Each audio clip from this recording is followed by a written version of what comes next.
You know, it's really an honor and a privilege to be able to have the Mayor for Life book right here in front of me. And what's amazing just about the cover is that Mayor for Life is in orange. And right in the background, that was my office. He said, he would always say, VO, you got my back. And for him to have on the cover of his page, my office in the back that's kind of glowing in orange is extremely gratifying and an honor for me. On July 14th, when he autographed his book to me, it was amazing that the words are still relevant and powerful today. And he said to me, "To Vincent Orange, a good alpha brother, the citizens of Washington are blessed to have your leadership. You are a fighter for the working class people. You have great courage in fighting for Black people. Marion Barry, July 14, 2014. And then he passed in November of 2014. So I always go back to remember what he was saying. Vincent Orange, you have leadership for Washington, D.C. You are a fighter for the working class, and you have courage in standing up for Black people. And that will always be with me for the rest of my life. And I will always work to accomplish the three things that he indicated in his book."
Hello, I'm Lisa Cohen, chairperson of Vincent Orange 2020.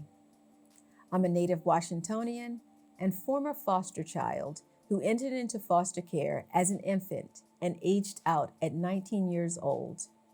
At 28 years old, I began boxing professionally and went on to become the IFBA Jr Featherweight World Champion. I enjoy playing tennis, ping pong, and golf. Sports have always been an outlet for me, and for that reason, I became a personal trainer. In 2016, I published my memoir, Being Too Fierce, One Woman's Incredible Journey from Foster Child to World Championship Boxer. I also love working with people, so in 2009, I became a member of the Rotary Club of Washington, D.C. I'm a proud wife and mother of 2 children. Like Vincent Orange, I started from the bottom, but now I'm here. The cream always rises to the top. What I like about Vincent Orange are his actions, which speak louder than words. You see, I learned a long time ago that an empty wagon makes a whole lot of noise. But a wagon full of goods being delivered is very quiet and very good. Vincent Orange has delivered the $15 per hour minimum wage, 5 days of sick leave pay for our tip wage workers, doubled the minimum tip wage, and guaranteed tipped wage earners at least $15 per hour. And if someone steals your wages, Vincent Orange introduced and enacted the wage theft legislation. He also enacted legislation that prevents discrimination in the workplace against pregnant women and transgenders. He received a 100% rating from Planned Parenthood, established the Office for African Affairs, and was one of the 2 council members who established the permanent office of LGBTQ and presided over the marriage of Bradley Jason Van Wath and Sam Hogg. Vincent Orange resolved the issue between the food trucks and restaurants so they may coexist in DC and serve us. He is the champion of the local DC certified business enterprise, pushing nearly $1 billion of contracting opportunities to CBEs. Vincent Orange is credited with jumpstarting economic development throughout DC in 2001 with the Home Depot, Giant, Carolina Kitchen, Costco, and Union Market developments. He is credited with jumpstarting school modernization throughout DC with his vision and opening of McKinley Technology High School, which won President Barack Obama's Blue Ribbon Excellence Award, and Noyes Elementary School, as well as his legislation mandating our children receive their books and core materials by the second week of each new school year. He is also credited for jumpstarting recreational centers throughout DC with visions, reimagining, and opening of Turkey Thicket, North Michigan Park, and Brentwood recreational centers. Vincent Orange is 100% committed to school choice and school reform. Vincent Orange was the 7th vote to bring baseball back to the nation's capital, which has resulted in the 2019 World Series champions, Washington Nationals. Vincent Orange created and produced the only public holiday in the history of the District of Columbia. DC Emancipation Day, celebrated annually for the last 15 years on April the 16th, honoring the freeing of 3,100 enslaved persons in the District of Columbia on April the 16th, 1862. If Black Lives Matter, if action speaks louder than words, if delivery speaks louder than non-delivery, if experience matters over no experience, if institutional knowledge matters, and if sound judgment matters, then you are joining me in voting for Vincent Orange for DC Council at Large. Vote Vincent Orange. He is number 2 on the ballot.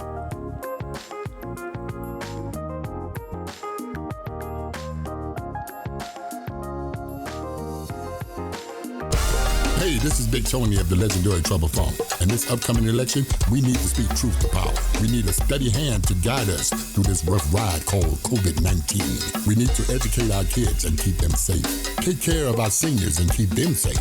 Stop the killings by adding jobs and opportunities. Stop the violence by adding hope. Keep people in their homes by stopping evictions. If you say you care, then help find a way to keep families together. He got the minimum wage raised to $15 an hour for DC workers. He fought to get 5 days of sick leave pay for tipped wage workers. VO is not bought and paid for by big donors. Small donations from everyday people is what supports his campaign. He's down with go-go because he know it don't mean a thing if it ain't got that VO swing. I'm Big Tony, and I urge you to vote Vincent Orange for City Council at Large. He gets it done. I'm Vincent Orange, and I approve this message. Paid for by Vincent Orange 2020. Paul Wesley Orange, Treasurer.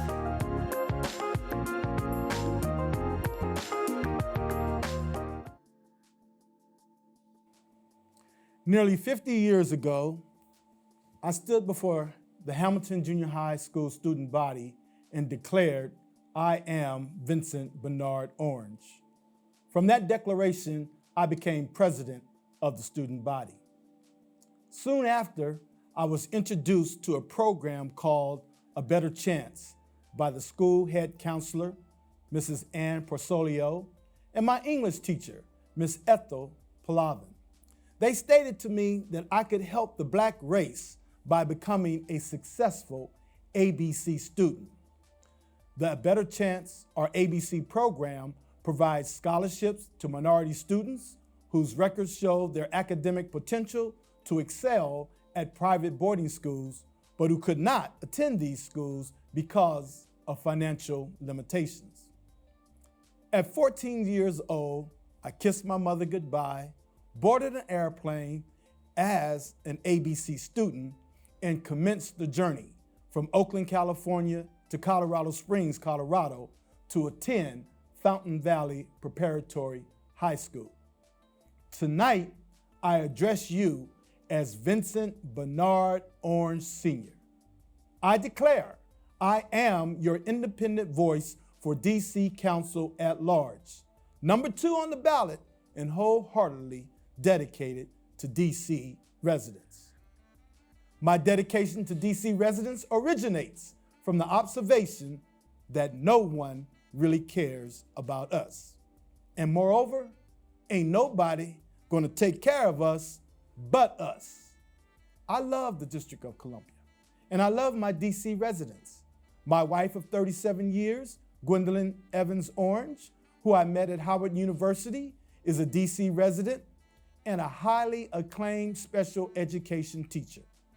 Together, we were fruitful and multiplied and produced 3 Washingtonians, Vincent Jr., Paul Wesley, and Janie Elizabeth, all Oranges and all DC residents. The next generation of Oranges has commenced with our granddaughter, Layla Elizabeth Orange, a Washingtonian and a DC resident. The Lord has blessed me with a beautiful family of Washingtonians and DC residents. In fact, the Lord has blessed me all my life.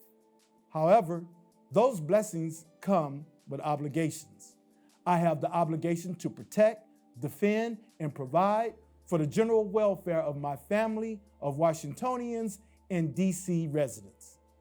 Tonight, I ask you to officially expand my obligation to protect, defend, and provide for the general welfare and benefit of all Washingtonians and DC residents. I see and feel the pain, suffering, neglect, and manipulation inflicted upon DC residents in the name of good government and what is best for you. I know you are tired of the syndrome of do not do as I do, do as I say. DC residents, I'm here tonight to tell you we are losing oxygen and to put your breathing apparatus on first so we may breathe freely together and embark upon a good quality of life together. Send me as your independent voice to speak truth to power. Let it be known that DC residents are mad as hell and will not be second-class citizens anymore. Let it be known that those in power who claim to know what is best for DC residents, that we see you and we do not like what we see. How can you be for DC residents, Mr. Ed Lazier, when you spend $160 million of DC taxpayer money to provide paid leave benefits to 322,000 non-DC residents, residents of Maryland and Virginia, and in the same breath exclude 94,000 DC tax-paying working residents from those same benefits? And then you say, Mr. Ed Lazier, with a straight face, I'm not taking anything for granted, nor am I leaving anyone behind. Newsflash, and it is not fake news, Mr. Lazier. You just left 94,000 DC residents behind with no paid leave benefits. You are not allowing every DC resident paid leave benefits to bond with a newborn child for 8 weeks, or 6 weeks paid leave to take care of a sick family member, or 2 weeks of paid leave to self-quarantine due to the coronavirus. But you are, Mr. Ed Lazier, spending DC taxpayer money to the tune of $160 million to provide these benefits to Maryland and Virginia residents who work in our beloved city, get paid in DC, and take those dollars back to Virginia and Maryland to be taxed in their home states. And those dollars are not subject to taxation in DC. They never make it to the DC Treasury. And Mr. Lazier, you have the audacity to tax and charge DC businesses $160 million to provide these benefits to non-residents? Our DC businesses are struggling and need the $160 million to survive in our severely damaged DC economy. It is extremely clear to me that you do not speak for, provide for, nor take care of all DC residents. DC residents, DC voters, take off the blinders. Take off the blinders. Take off the blinders right now. Together, we must survive this pandemic and come back better and stronger. We can no longer accept not seeing the forest because of the trees. How can so many DC council members get behind a proposal to spend $152 million to provide everyone a free Metro card? No means test, no income test, no nothing. But can't get behind a proposal to provide a laptop and free access to the internet for every DC school-aged child to effectively and efficiently engage in distance learning or learning in the classroom. How come you can't get behind a proposal to allow every DC resident graduating from high school free tuition to attend the University of the District of Columbia? How come you can't get behind a proposal to build affordable housing for minimum wage workers, those that are making $15 per hour, seniors, and first-time home buyers?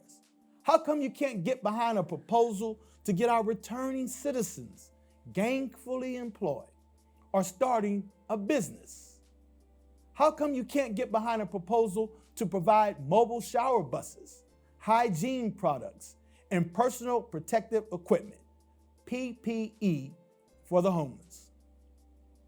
Now, $160 million for non-residents paid leave benefits, plus $152 million to give everyone a Metro card, that equals $312 million. I'm here to tell you tonight that the proposals that I've mentioned cost far less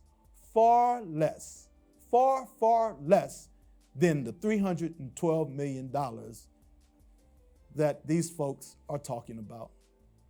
The proposals that I talk about, they need a voice. They need a champion.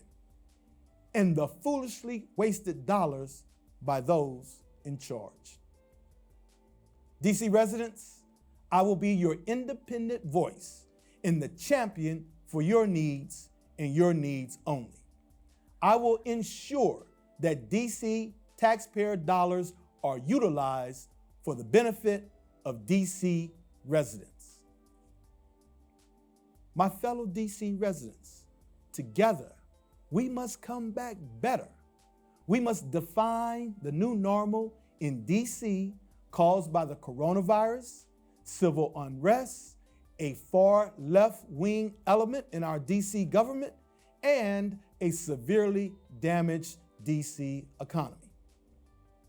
I am the only candidate in this at-large race that has been an elected official working with Mayor Anthony Williams and Council Chairman Linda Kropp to eliminate the Federal Control Board in 2001 and build a rainy day fund, our savings account, of nearly $2 billion, which has helped the district financially survive the Great Recession of 2008, the federal shutdown of 2017, and now the coronavirus pandemic.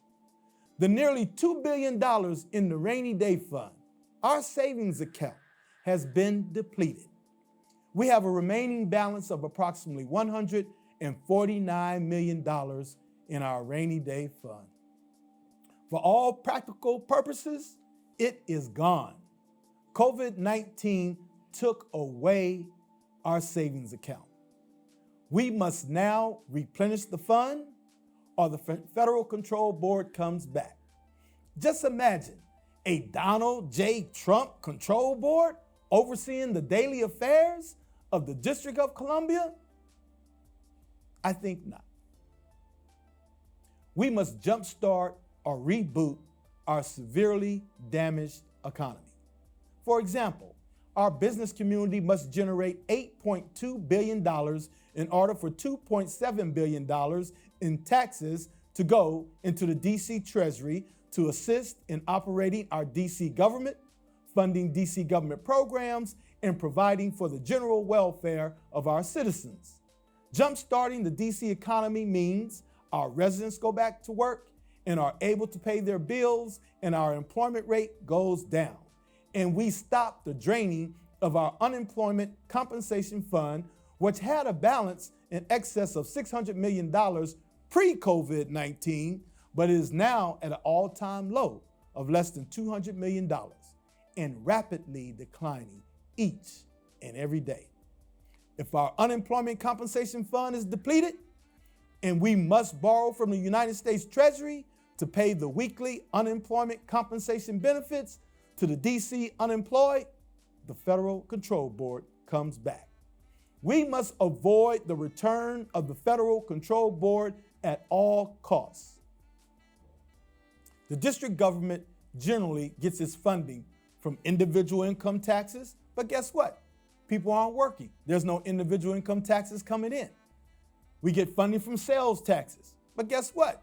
The million people that come into our city every day, they're not in the city every day. They're not in our stores, in our restaurants. Sales taxes are not being generated. And finally, property taxes. Well, folks can't pay their rent. Landlords can't pay the mortgage. Our property taxes are suffering or will suffer as well. These three sources of revenue in the District of Columbia have been devastated and non-producing.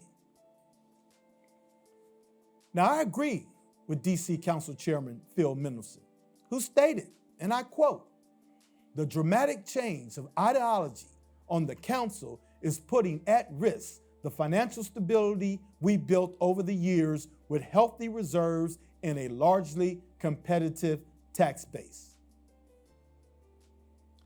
I possess a 40-year investment in the District of Columbia and generations of investments to come. And that's why I'm running for DC Council at Large, to provide mature, experienced leadership, institutional knowledge, and sound judgment to plan and execute the successful comeback of the District of Columbia for the benefit and general welfare of our residents. DC residents and DC voters, if you are not at the table, you're on the menu. It is time to get off the menu and take a seat at the table.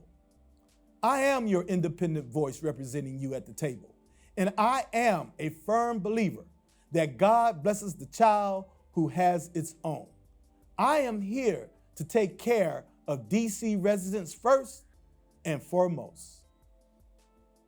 DC voters, by electing me as your independent DC Council member at large, you are sending an attorney, a certified public accountant with degrees in taxation from Georgetown University Law Center, law degree from Howard University School of Law, business and communication degrees from the University of the Pacific, and professional certificates from the Harvard University John F. Kennedy School of Government and Crisis Management, focused on preparation, performance, and leadership, and the program for senior executives in state and local government to be at the table for you, for us, and our offspring.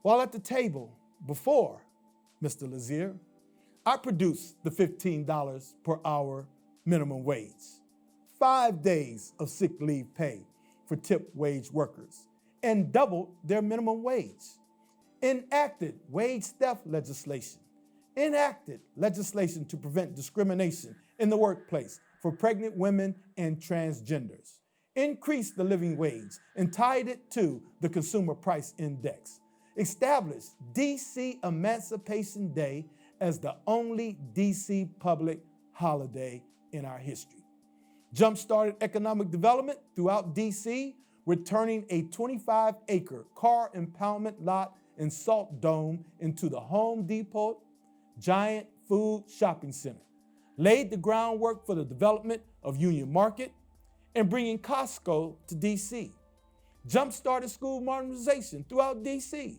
by opening McKinley Technology High School and renovating Noyes Elementary School, jump-started the renovations of recreation centers throughout DC with Turkey Thicket, North Michigan Park, and Brentwood recreation centers, and the circulation of the DC dollar in DC, and mandating the DC government to do business and spend $1 billion with our local DC certified business enterprises. DC voters, make sure you know the record. Now let me say that again. DC voters, make sure you know the record. The other candidates cannot run on nor lay claim to the Vincent Orange record. In fact, it is not the Vincent Orange record alone, it is our record, because I could not have achieved these things by myself. We achieved this record together.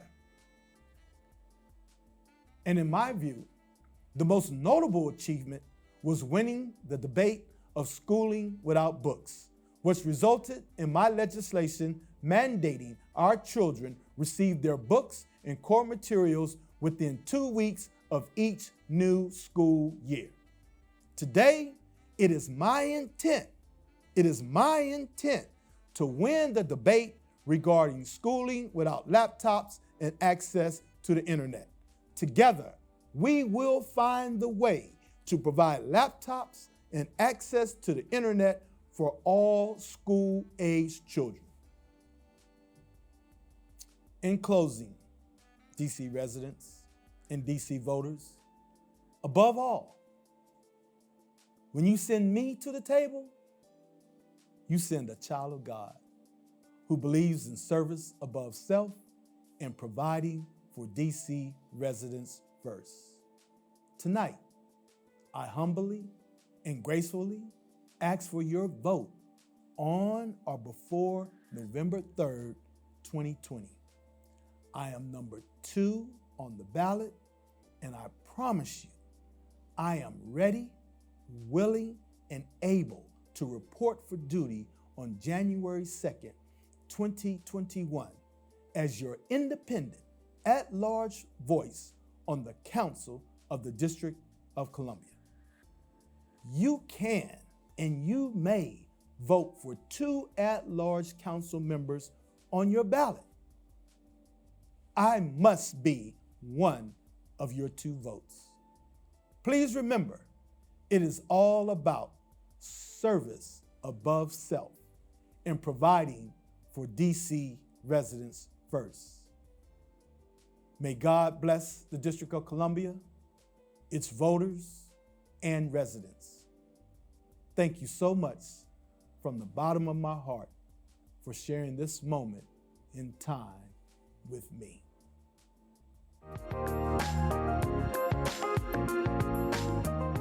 Papa. One more time. Vote for Papa. I can't hear you. Vote for Papa. Vote for Pop Pop? Yeah. Okay, I got you.